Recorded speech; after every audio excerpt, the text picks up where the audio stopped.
l'aurez compris depuis le début de cette émission, nous la tournons au moment où le Cameroun également fait face à la pandémie mondiale.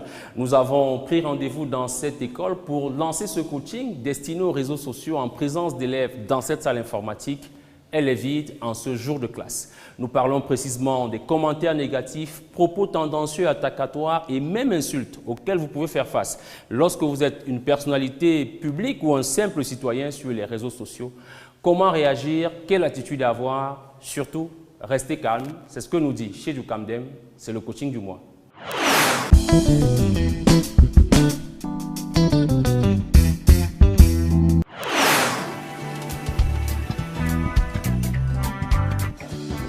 Ravi de vous retrouver pour cette nouvelle session coaching dans votre émission Carrière.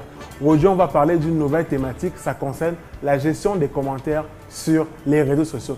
Et là, je m'adresse principalement aux community managers.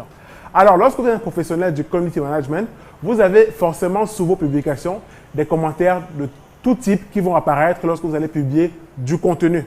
On peut avoir les commentaires positifs, les commentaires négatifs ou encore des commentaires haineux ou abusifs. Et on va voir concrètement comment gérer chacun de ces commentaires. On va commencer avec le commentaire positif.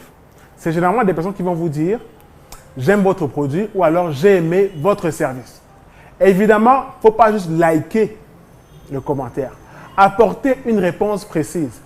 Et au besoin, il faut la personnaliser. Par exemple, si la personne s'appelle Marie et vous dit que j'ai bien aimé votre service, répondez « merci Marie », mais surtout demandez à Marie qu'est-ce qu'elle a aimé concrètement dans votre service pour qu'elle puisse après revenir encore utiliser votre service et devenir un client fidèle et pourquoi pas un ambassadeur.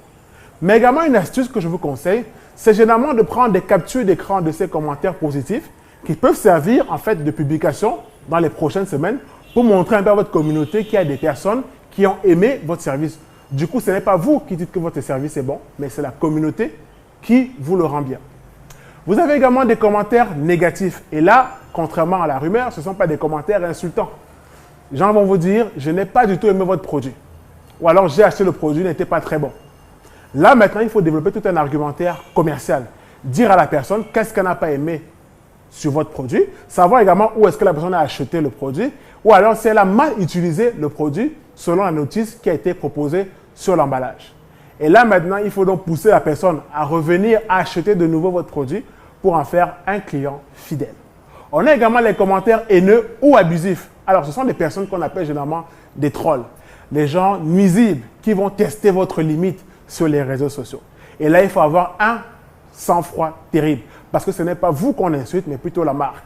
Et là, il faut généralement soit ignorer les commentaires parce que généralement, ces trolls-là veulent juste se faire remarquer. Et comme on dit dans l'adage en marketing, don't feed the troll, ne nourrissez surtout pas le troll. Vous pouvez également apporter un peu d'humour si vous sentez que la blague peut passer et recadrer le troll. Mais également, vous pouvez également savoir si c'est peut-être un ancien collègue ou un ex-employé qui veut juste nuire à votre image et savoir comment recadrer dans votre réponse. Mais tout ça, vous pouvez également aussi concevoir une charte de modération pour vous protéger.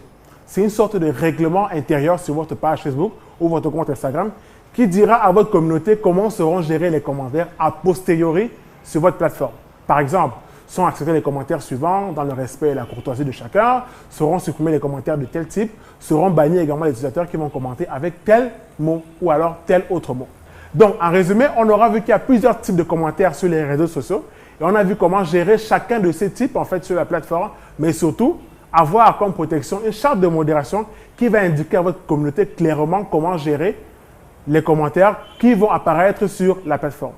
Merci et rendez-vous dans une prochaine session coaching de votre émission Carrière.